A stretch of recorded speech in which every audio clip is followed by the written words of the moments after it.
करना चाहता है Punjab and Chandigarh journalist union का मेरे लिए तो घर वापसी है जर्नलिस्ट करियर पंजाब से चंडीगढ़ गई। हाँ जी सुन आ रही है बात।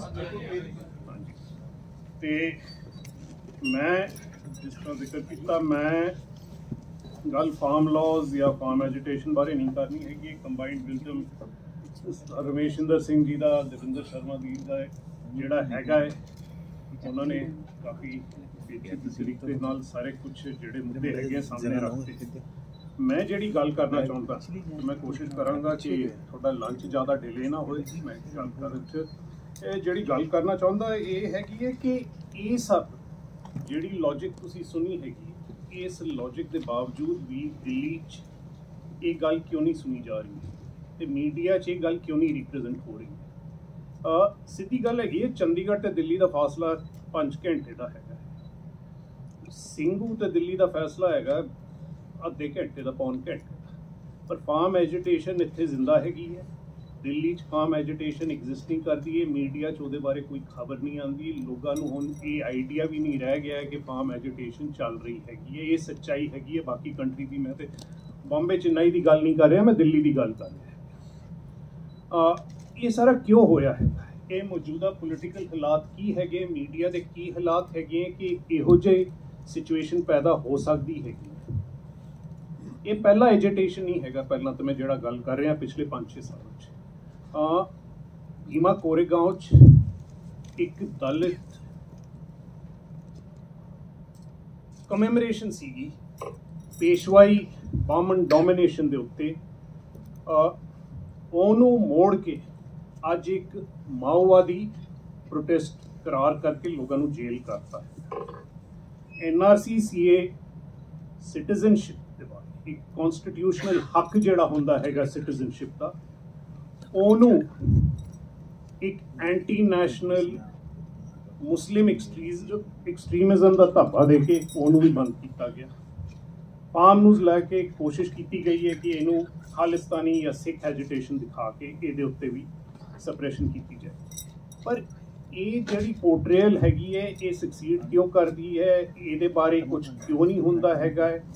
ये साडे मौजूदा हालात नाल जुड़ी हुई है। मौजूदा पोलिटिकल हालात की हैगी इंडिया सरकार जिहड़ी हैगी है मोदी सरकार हैगी ते जदों असीं मोदी सरकार की गल करते हैं तो असीं फोकस बहुत कुछ मोदी ते रखते हैं पर सानू एक चीज़ याद रखना चाहिए है कि मोदी इस सरकार भी एक प्यादा है। मैं क्यों कहता है मोदी भी प्यादा है। कल मोदी बदल जाऊगा इत्थे योगी आदित्यनाथ आ जाऊगा सरकार इस तरह की रहूगी। बीजेपी जिहड़ी हैगी है ये RSS की पोलिटिकल विंग हैगी है। सरकार जिहड़ी चल रही हैगी है एक RSS हिंदुत्व सरकार हैगी है। ये क्लीयर मकसद हैगी RSS संस्था की हैगी ऑर्गेनाइजेशन की है। RSS की हिस्ट्री कितनी पुरानी हैगी 100 साल पुरानी हिस्ट्री हैगी है। 1925 ये संस्था शुरू हुई 2025 100 साल पूरे हो रहे हैं। जेड़ा राम मंदिर की गल हो रही हैगी है राम मंदिर 2024 लिए तैयार हो रहा इलैक्शन लिए नहीं तैयार हो रहा वो 2025 लिए तैयार हो रहा है। RSS के 100 साल सेंट्रल विस्ता भी जोड़ा तैयार होगा 2025 लिए शुरू होगा। 2025 ही होगा ऑफिशियली ना होए कॉन्स्टिट्यूशनल तौर पर ना होए पर ये जेड़े कॉन्स्टिट्यूशनल रिपब्लिक इंडिया का जोड़ा आइडिया है इनू अगर तुसी कहोगे कि हिंदुत्व राष्ट्र बन गया है 2025 की ऑफिशियल डिक्लेरेशन तुसी समझ लो ये होने वाली है। तो RSS की हैगी RSS के कोर बिलीव्स की है। मैं इनू मीडिया ते करंट जेडे में संघर्षां की गल की ये जोड़ांगा तभी मैं गल कर रहा है।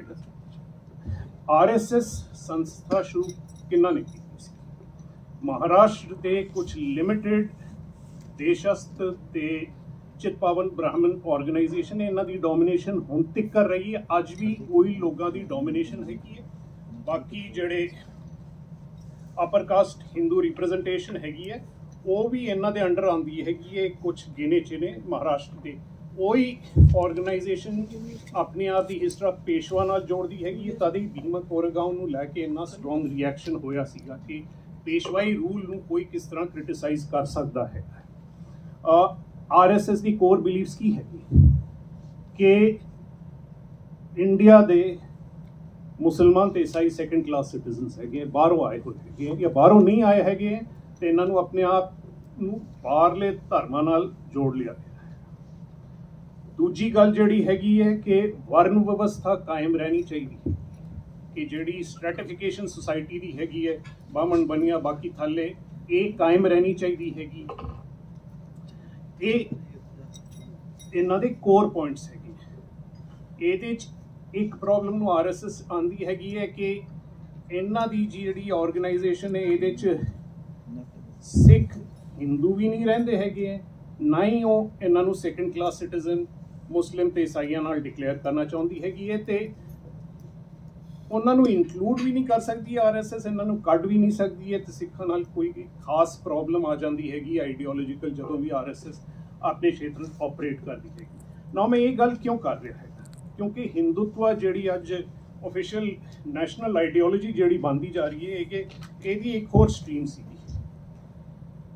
RSS राइट विंग कांग्रेस भी हिंदुत्व की काफ़ी रिप्रजेंटेशन सीगी, तिलक तो लैके मालवीया तो लैके सरदार पटेल तिकर, टंडन यूपी के चीफ मिनिस्टर, MP के चीफ मिनिस्टर नेहरू के भी अंडर इन्हां दी सिंपथीज पूरी हिंदुत्व नाल सी। दूजी एक तौर तरीका सीगा, एक फाइनैंशियल स्ट्रीम सी। 1915 तो 1925 दे विच प्रिंटिंग प्रैस का इस्तेमाल करके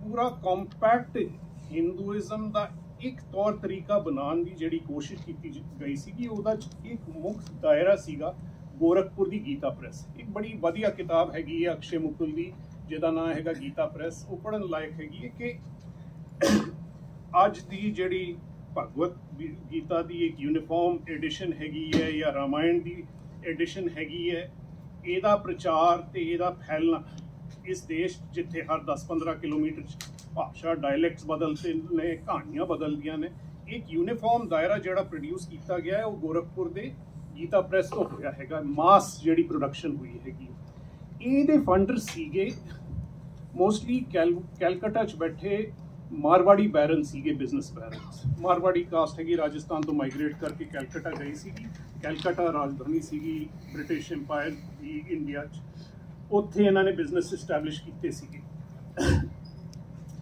ये जिहड़ी मारवाड़ी बिजनेस की इन्वेस्टमेंट सीगी प्रिंटिंग प्रैस च, ये सिर्फ गीता प्रैस लिए नहीं सीगी, हिंदुत्व के शुरुआत च नहीं सीगी। यही मीडिया बैरन्स जिन्हां ने इत्थे गीता प्रैस च इन्वेस्टमेंट की सीगी, यही मारवाड़ी बिजनेसमैन हैं जिन्हां ने इंडिया की मीडिया की शुरुआत की। यही मीडिया बैरन्स हैं जिन्हां ने टाइम्स ऑफ इंडिया शुरू किया है, जिन्हां ने इंडियन एक्सप्रैस शुरू किया है, जिन्हां की ओनरशिप हिंदुस्तान टाइम्स हैगी है। इन्हां नाल जुड़ी कास्ट हैगियां ने गुजराती बनिया कास्ट हैगियां ने, अंबानी जिन्हां की मीडिया च ओनरशिप बहुत ज़्यादा हैगी है, जी भी यही कास्ट तो आंदी हैगी है। अगे तुसी देख लो अलाइड हैगियां ने, एक टैलीग्राफ हैगा ABP कैलकटा तो आंदा हैगा, उत्थे बंगाली कास्ट हैगी है। तुसी होर दायरे जिहड़े वड्डे इंडिया दे हैगे जन मीडिया, ये सारी इस लिमिटेड सैगमेंट जिहड़ी इंडिया के 1.5 या 2% तो भी घट नूं रिप्रजेंट करती है मीडिया ओनरशिप, ਉਹਦੇ ਵਿੱਚ ही समाई हुई हैगी है सारी की सारी मीडिया ओनरशिप जिहड़ी है। और ये जिहड़ा दायरा हैगा जिथे मीडिया ओनरशिप बैठी हुई है, इन्हां दा शुरू तो ही विश्वास ते फंडिंग बैकिंग हिंदुत्व लई सी। जिस तरह रमेशिंदर सिंह जी ने गल की थी कि नैशनल मूवमेंट च गल लुकोई जाती हैगी है, क्योंकि सारा कुछ सपोर्ट नैशनल मूवमेंट सीगा। फिर 47 तो लैके 65 तक नेहरू का दौर सीगा, एक नेशन बिल्डिंग की गल हो रही सी, मीडिया नाल चल रहा सीगा, बट उसके बाद गल बदलती हैगी है। मीडिया ते सरकार की रिलेशनशिप एंटागनिस्टिक हो जाती है इंदिरा गांधी के वेले। उदों भी जदों इंडियन एक्सप्रैस ने चंगा काम किया सीगा, सानू ये नहीं भुलना चाहिए हैगा कि रामनाथ गोयनका ने जिहड़ा भी ऑपोजिशन किया सीगा एमरजेंसी के समय, वो एज अ जर्नलिस्ट नहीं सीगी उसकी ऑपोजिशन। रामनाथ गोयनका जनसंघ का MP सीगा जदों ये ऑपोजिशन हुई थी। एक जिहड़ी पोलिटिकल एफिलीएशन मीडिया ओनरशिप ही है हमेशा क्लीयर रही। ये बाद जिहड़ा ਮੇਜਰ ਇਵੈਂਟ ਆਉਂਦਾ ਹੈਗਾ ਮੀਡੀਆ ਦੇ ਹਿਸਟਰੀ 'ਚ, ਉਹ ਆਉਂਦਾ ਹੈਗਾ ਲਿਬਰਲਾਈਜੇਸ਼ਨ। ਲਿਬਰਲਾਈਜੇਸ਼ਨ 'ਚ ਕੀ ਹੁੰਦਾ ਹੈਗਾ ਹੈ, ਇਹ ਜਿਹੜਾ ਫਾਰਮਿੰਗ 'ਚ ਹੁਣੇ ਗੱਲ ਹੋ ਰਹੀ ਹੈਗੀ ਹੈ ਕਿ ਕੌਂਟਰੈਕਟ ਸਿਸਟਮ ਫਾਰਮਰਸ ਲਈ ਲੈ ਕੇ ਆਓ, ਉਹ ਕੌਂਟਰੈਕਟ ਸਿਸਟਮ ਜਰਨਲਿਸਟ ਦੇ ਕੋਲ ਆਲਰੇਡੀ ਆ ਗਿਆ ਹੈਗਾ, ਉਹ ਲਿਬਰਲਾਈਜੇਸ਼ਨ ਦੇ ਟਾਈਮ ਹੋਇਆ ਸੀਗਾ। ਲੋਕ, ਮੈਂ ਦਿੱਲੀ 'ਚ ਜਰਨਲਿਸਟਾਂ ਨੂੰ ਆਪ ਪੁੱਛਦਾ ਹੈਗਾ, ਤੁਸੀਂ ਆਪ ਗੱਲ ਕਰਦੇ ਹੋ ਕੌਂਟਰੈਕਟਸ ਦੀ, ਕਿ ਜਿਹੜੀ ਕੌਂਟਰੈਕਟਸ ਤੁਸੀਂ ਆਪਣੇ ਮਾਲਿਕ ਨਾਲ ਨਹੀਂ ਨਿਗੋਸ਼ੀਏਟ ਕਰ ਸਕਦੇ ਹੋ, ਤੁਸੀਂ ਉਹ ਐਕਸਪੈਕਟ ਕਰਦੇ ਹੋ ਕਿ ਕਿਸਾਨ ਅੰਬਾਨੀ ਤੇ ਅਡਾਨੀ ਨਾਲ ਨਿਗੋਸ਼ੀਏਟ ਕਰੇਗਾ। ਕੋਈ ਪੱਤਰਕਾਰ ਜਿਹੜੇ ਆਪਣੇ ਕੌਂਟਰੈਕਟਸ ਨਹੀਂ ਨਿਗੋਸ਼ੀਏਟ ਕਰ ਸਕਦੇ, ਉਹ ਤਾਰੀਫ ਕਰ ਰਹੇ ਹੈਗੇ ਨਿਊ ਫਾਰਮ ਲਾਅ ਦੀ ਕਿ ਕਿਸ ਤਰ੍ਹਾਂ ਦੇ ਕੌਂਟਰੈਕਟ ਕਿਸਾਨਾਂ ਨੂੰ ਨਿਗੋਸ਼ੀਏਟ ਕਰਨੇ ਚਾਹੀਦੇ ਹੈਗੇ। ਜਦੋਂ ਐਕਸਪੈਂਸ਼ਨ ਹੁੰਦੀ ਹੈਗੀ ਹੈ ਲਿਬਰਲਾਈਜੇਸ਼ਨ ਦੀ, ਤੇ ਜਿਸ ਤਰ੍ਹਾਂ ਮੈਂ ਕਿਹਾ ਨਵੇਂ ਲੋਕ ਮੀਡੀਆ ਚਾਹੁੰਦੇ ਹੈਗੇ, ਪਰ ਉਸੇ ਦਾਇਰੇ ਦੇ ਅੰਬਾਨੀਜ਼ ਆ ਗਏ ਹੈਗੇ, ਉਹਨਾਂ ਦਾ ਸਕੋਪ ਮੀਡੀਆ 'ਚ ਵੱਧ ਜਾਂਦਾ ਹੈਗਾ, ਕੌਂਟਰੈਕਟ ਸਿਸਟਮ ਹੋ ਜਾਂਦਾ ਹੈ, ਜਰਨਲਿਸਟ ਦੀ ਆਪਣੀ ਇੰਡੀਪੈਂਡੈਂਸ ਘੱਟ ਜਾਂਦੀ ਹੈਗੀ ਹੈ। ਜਿਹੜੀ ਸਾਡੀ ਲਿਬਰਲਾਈਜੇਸ਼ਨ ਹੋਈ ਹੈ ਉਹ ਪੂਰੀ ਤਰ੍ਹਾਂ ਦੀ ਲਿਬਰਲਾਈਜੇਸ਼ਨ ਵੀ ਨਹੀਂ ਹੈਗੀ, ਉਹ ਇੱਕ ਸੈਮੀ ਲਿਬਰਲਾਈਜੇਸ਼ਨ ਹੈਗੀ ਹੈ। ਇਸ ਲਿਬਰਲਾਈਜੇਸ਼ਨ 'ਚ ਜਿਹੜਾ ਇੰਡਸਟਰੀਅਲਿਸਟ ਹੈਗਾ ਹੈ ਉਹ ਸਰਕਾਰ ਦੇ ਬਿਨਾਂ ਕੰਮ ਨਹੀਂ ਕਰ ਸਕਦਾ, ਪਰਮਿਟਸ ਲਾਇਸੈਂਸਿਸ ਵਗੈਰਾ ਹੁਣ ਵੀ ਜ਼ਰੂਰੀ ਹੈਗੇ। ਤੇ ਅਗਰ ਤੁਸੀਂ ਅਮਰੀਕਾ ਦਾ ਸਿਚੁਏਸ਼ਨ ਦੇਖੋ ਕਿ ਟਰੰਪ ਦੇ ਖਿਲਾਫ ਉੱਠ ਕੇ ਕੋਈ ਇੰਡਸਟਰੀਅਲਿਸਟ ਗੱਲ ਕਰ ਲੈ, ਉਹਦਾ ਕੋਈ ਨੁਕਸਾਨ ਨਹੀਂ ਹੁੰਦਾ ਆਪਣੇ ਬਿਜ਼ਨਸ 'ਚ। ਇੱਥੇ ਇਹ ਪੋਸੀਬਲ ਨਹੀਂ ਹੈਗਾ, ਤੇ ਇਹ ਕਾਂਗਰਸ ਨੇ ਵਰਤਿਆ ਹੈਗਾ। ਕਾਂਗਰਸ ਨੇ ਮੀਡੀਆ ਨੂੰ ਅੰਦਰੋਂ ਖੋਖਲਾ ਕੀਤਾ ਹੈਗਾ, ਓਨਰਸ਼ਿਪ ਨੂੰ ਕੰਟਰੋਲ ਕੀਤਾ, ਆਪਣੇ ਨਾਲ ਜੋੜਿਆ ਹੈਗਾ। ਪਰ ਇਹਦਾ ਫੁੱਲ ਜਿਹੜਾ ਰਿਅਲਾਈਜੇਸ਼ਨ ਹੋਈ ਹੈਗੀ ਹੈ ਉਹ ਮੋਦੀ ਸਰਕਾਰ ਦੇ ਅੰਡਰ ਆ ਕੇ ਹੋਈ ਹੈ। ਇਹ ਕਿਸ ਤਰ੍ਹਾਂ ਹੋਈ ਹੈ? ਇਹ ਜਿਹੜੇ ਮੀਡੀਆ ਬੈਰਨ ਸੀਗੇ, ਇੱਕ ਸਮਾਲ ਕਮਿਊਨਿਟੀ ਤੋਂ ਡਰਾਉਣ ਸੀਗੇ, ਇਹਨਾਂ ਦਾ ਲਗਾਵ ਜਿਹੜਾ ਸੀਗਾ ਆਈਡੀਓਲੋਜਿਕਲੀ ਬੀਜੇਪੀ ਵੱਲ ਸੀਗਾ। 2009 ਤੱਕ ਇਹ ਕਾਂਗਰਸ ਨਾਲ ਜੁੜੇ ਰਹੇ ਹੈਗੇ, ਕਿਉਂਕਿ ਕਾਂਗਰਸ ਦੇ ਅੰਡਰ ਇਕਨੋਮਿਕ ਗਰੋਥ ਚੱਲ ਰਹੀ ਸੀ।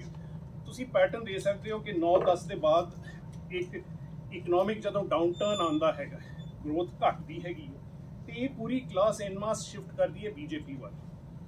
ਜਿਹੜੀ ਬਾਕੀ ਵੀ ਕਾਰਪੋਰੇਟ ਓਨਰਸ਼ਿਪ ਹੈ ਇੰਡੀਆ 'ਚ, ਸਿਰਫ ਮੀਡੀਆ ਦੀ ਨਹੀਂ, ਬਿਜ਼ਨਸ ਦੀ, ਅਡਾਨੀ ਹੋ ਗਿਆ, ਅੰਬਾਨੀ ਹੋ ਗਿਆ, ਜਿੰਨੇ ਵੀ, ਇਹਨਾਂ ਦੀ ਵੀ ਓਨਰਸ਼ਿਪ ਉਹੀ ਲਿਮਿਟਿਡ ਕਾਸਟ 'ਚ ਹੈਗੀ ਹੈ ਜਿੱਥੇ ਮੀਡੀਆ ਦੀ ਓਨਰਸ਼ਿਪ ਹੈਗੀ ਹੈ। ਇਹ ਸਾਰੀ ਦੀ ਸਾਰੀ ਓਨਰਸ਼ਿਪ ਬੀਜੇਪੀ ਦੀ ਵੱਲ ਸ਼ਿਫਟ ਕਰਦੀ ਹੈ।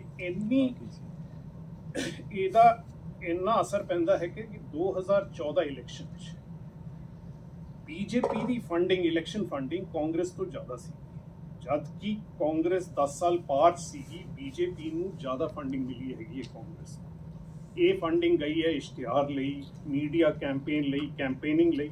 ਅੱਜ ਉਹ ਇੰਬੈਲੈਂਸ ਇੰਨਾ ਵੱਧ ਗਿਆ ਹੈਗਾ ਕਿ ਇਲੈਕਸ਼ਨ ਫੰਡਿੰਗ ਜਿਹੜੀ ਕਾਰਪੋਰੇਟਸ ਤੋਂ ਆਉਂਦੀ ਹੈਗੀ ਹੈ, ਜਿਹਦੇ ਬਿਨਾਂ ਕੋਈ ਇਲੈਕਸ਼ਨ ਲੜ ਨਹੀਂ ਸਕਦਾ, ਉਹ ਫੰਡਿੰਗ 80 to 85% ਬੀਜੇਪੀ ਨੂੰ ਆ ਰਹੀ ਹੈ। ਬਾਕੀ ਜਿਹੜੀ 10 ਤੋਂ 15% ਹੈਗੀ ਹੈ ਉਹ ਸਾਰੇ ਆਪੋਜੀਸ਼ਨ ਨੂੰ ਜਾ ਰਹੀ ਹੈ। ਤੇ ਅਸੀਂ ਗੱਲ ਕਰਦੇ ਹਾਂ EVMs ਦੀ, ਅਸੀਂ ਬਾਕੀ ਚੀਜ਼ਾਂ ਦੀ ਗੱਲ ਕਰਦੇ ਹਾਂ ਇਲੈਕਸ਼ਨ ਦੀ। ਇਹ ਜਿਹੜੀ ਫੰਡਿੰਗ ਦੀ ਇੰਬੈਲੈਂਸ ਆ ਗਈ ਹੈ, ਇਹ ਸਭ ਤੋਂ ਡਿਸਟੋਰਟਿੰਗ ਇਨਫਲੂਐਂਸ ਹੈ ਇੰਡੀਅਨ ਇਲੈਕਸ਼ਨ 'ਚ। ਇਹ ਲੈਵਲ ਪਲੇਇੰਗ ਫੀਲਡ ਰਹਿ ਨਹੀਂ ਗਿਆ ਹੈਗਾ ਸਾਡੇ ਇਲੈਕਸ਼ਨ 'ਚ। ਜਿਹੜੀ ਫੰਡਿੰਗ 90% ਹੈਗੀ ਹੈ ਜਿਹਦੇ ਕੋਲ, ਉਹਦੇ ਅਗੇਂਸਟ ਲੜ ਰਹੇ ਹੈਗੇ ਉਹ ਲੋਕ ਜਿਨ੍ਹਾਂ ਦੀ ਫੰਡਿੰਗ ਹੈਗੀ ਹੈ 2 ਜਾਂ 4 ਜਾਂ 5%। ਉਹ ਇਲੈਕਸ਼ਨ ਦਾ ਇੰਬੈਲੈਂਸ ਕਈ ਚੀਜ਼ਾਂ ਚਾਹੁੰਦਾ ਹੈਗਾ, ਖਾਸ ਕਰ ਉਹ ਮੀਡੀਆ 'ਚ ਦਿਖਦਾ ਹੈਗਾ ਸਾਨੂੰ। 2014 'ਚ ਜਦੋਂ ਮੋਦੀ ਸਰਕਾਰ ਦਿੱਤੀ ਹੈਗੀ, ਤੇ ਜਿਹੜੇ ਮੀਡੀਆ ਮਾਲਿਕ ਜਿਨ੍ਹਾਂ ਦਾ ਮੈਂ ਜ਼ਿਕਰ ਕੀਤਾ ਹੈਗਾ, ਟਾਈਮਜ਼ ਆਫ ਇੰਡੀਆ ਹੋ ਗਿਆ, ਹਿੰਦੁਸਤਾਨ ਟਾਈਮਜ਼ ਹੋ ਗਿਆ, ਇੰਡੀਅਨ ਐਕਸਪ੍ਰੈਸ ਹੋ ਗਿਆ, ਇੰਡੀਆ ਟੁਡੇ ਗਰੁੱਪ ਹੋ ਗਿਆ, TV 18 ਦਾ ਗਰੁੱਪ ਹੋ ਗਿਆ, ਹਿੰਦੂ ਦੇ ਮਾਲਿਕ ਇੱਕ ਟੈਮਿਲ ਬ੍ਰਾਹਮਣ ਓਨਰਸ਼ਿਪ ਹੈਗੀ ਹੈ, ਹਿੰਦੂ ਦਾ ਮਾਲਿਕ, ਉਹ ਅੱਜ ਕੱਲ੍ਹ ਆਪਣੇ ਸੈਲਫੀਜ਼ ਮੋਦੀ ਨਾਲ ਲੈ ਕੇ ਟਵਿੱਟਰ ਤੇ ਪਾਉਂਦੇ ਹੈਗੇ। ਇਹ ਜਿਹੜੀ ਨੇੜਤਾ ਮੋਦੀ ਸਰਕਾਰ ਨਾਲ ਆਈ ਹੈਗੀ ਹੈ, ਇਹ ਮੋਦੀ ਸਰਕਾਰ ਸਿਰਫ ਦਬਾਅ ਨਾਲ ਨਹੀਂ ਆਈ ਹੈ, ਇਹਨਾਂ ਦੀ ਆਈਡੀਓਲੋਜੀਕਲ ਸਿੰਪਥੀਜ਼ ਮੋਦੀ ਸਰਕਾਰ ਨਾਲ ਜੁੜੀ ਹੋਈ। ਇਹਦਾ ਅਸਰ ਇਹ ਪਿਆ ਹੈਗਾ ਕਿ ਮੀਡੀਆ ਜਿਹੜੀ ਓਨਰਸ਼ਿਪ ਹੈਗੀ ਹੈ ਉਹ ਸਰਕਾਰ ਦਾ ਇੱਕ ਅੰਗ ਬਣ ਗਿਆ ਹੈਗਾ। ਮੀਡੀਆ ਇੱਕ ਇੰਡੀਪੈਂਡੈਂਟ ਚੈੱਕ ਨਹੀਂ ਹੈਗੀ ਹੈ ਸਰਕਾਰ ਤੇ, ਉਹ ਸਰਕਾਰ ਦਾ ਇੱਕ ਅੰਗ ਹੈਗਾ। ਇਹ ਸਿਚੁਏਸ਼ਨ ਨੂੰ ਜਦੋਂ ਅਸੀਂ ਦੇਖਣਾ ਹੈਗਾ ਤਾਂ ਮੈਂ ਦੋ ਚੀਜ਼ਾਂ 'ਚ ਡਿਸਕ੍ਰਿਮੀਨੇਟ ਕਰਦਾ ਹੈਗਾ। ਅਸੀਂ ਮੀਡੀਆ ਤੇ ਜਰਨਲਿਜ਼ਮ ਲਫ਼ਜ਼ ਨਾਲ ਵਰਤਦੇ ਹੈਗੇ। ਮੀਡੀਆ ਗੱਲ ਵੱਖਰੀ ਹੈਗੀ ਹੈ, ਜਰਨਲਿਸਟ ਹੋਣਾ, ਜਰਨਲਿਜ਼ਮ ਕਰਨਾ ਇਹ ਗੱਲ ਵੱਖਰੀ ਹੈ। ਜਿਸ ਤਰ੍ਹਾਂ ਡਾਕਟਰ ਤੇ ਹਸਪਤਾਲ ਵੱਖਰੀ ਚੀਜ਼ਾਂ ਹੁੰਦੀਆਂ ਨੇ, ਹਸਪਤਾਲ ਦਾ इस्टैबलिशमेंट कॉर्पोरेटाइजेशन एक चीज़ होंगी है, डॉक्टर होना की ਵੱਖਰੀ चीज़ होंगी है कि जर्नलिस्ट का दायरा भी उत्थे टिकर रहिंदा हैगा। जिस तरह डॉक्टर जदों काम करदा हैगा ओहदी पर्सनल बिलीफ सिस्टम मैं कहता जर्नलिस्ट भी अप्लाई होंदी हैगी कि तुसी अपनी तुहाडा निजी धर्म जो भी हो, तुसी सिख हो, तुसी मुसलमान हो, तुसी हिंदू हो, तुसी मार्क्सिस्ट हो, तुसी रैडिकल सिख हो, जो मर्जी हो तुसी, पर जिथे तुहानू जर्नलिज्म करनी हैगी है तुहाडा प्राइमरी धर्म वो हैगा कि अगर तुसी अपने पर्सनल बिलीव्स करके जिस तरह डॉक्टर ये नहीं कह सकता कि मैं इस पेशेंट पे ऑपरेट नहीं करूँगा कि मैनू ये प्रॉब्लम हैगी है कि तुसी किसी संघ के हेड बारे नहीं लिख सकते हो, किसी जत्थेदारे बारे नहीं लिख सकते हो, किसी रिलीजियस या तुसी लेफ्ट लीडरशिप के बारे नहीं लिख सकते हो, चाहे किसान लीडरशिप ही होए ਉਹਦੇ बारे नहीं लिख सकते हो, तो तुसी फिर जर्नलिज्म नहीं कर रहे हो, तुसी कुछ होर कर रहे हो। जर्नलिज्म च जर्नलिस्ट का काम की हैगा? जर्नलिस्ट का काम हैगा प्रोपोगेंडा ते सरकार दे कोल सारे नियम हैगे, दूरदर्शन हैगा है, मोदी कोल मन की बात हैगी है, रेडियो हैगा है, सरकारी इश्तिहार हैगे। साडा काम हैगा सरकार तो जवाबदेही मंगना, ये साडा बेसिक काम हैगा। बाकी ते जो कुछ भी कह लो वो जर्नलिज्म नहीं हैगा। पर जर्नलिस्ट इस मीडिया दे जेड़े सुपर स्ट्रक्चर की मैं गल की है, उस मीडिया सुपर स्ट्रक्चर जर्नलिस्ट किस तरह काम कर सकता है? सब तो बड़ा सवाल यही उठता है कि जदों मालिक का कंट्रोल, कॉन्ट्रैक्ट सिस्टम, सरकार की फंडिंग और एक तरफ जर्नलिस्ट बैठा है तो जर्नलिज्म किस तरह करूँगा?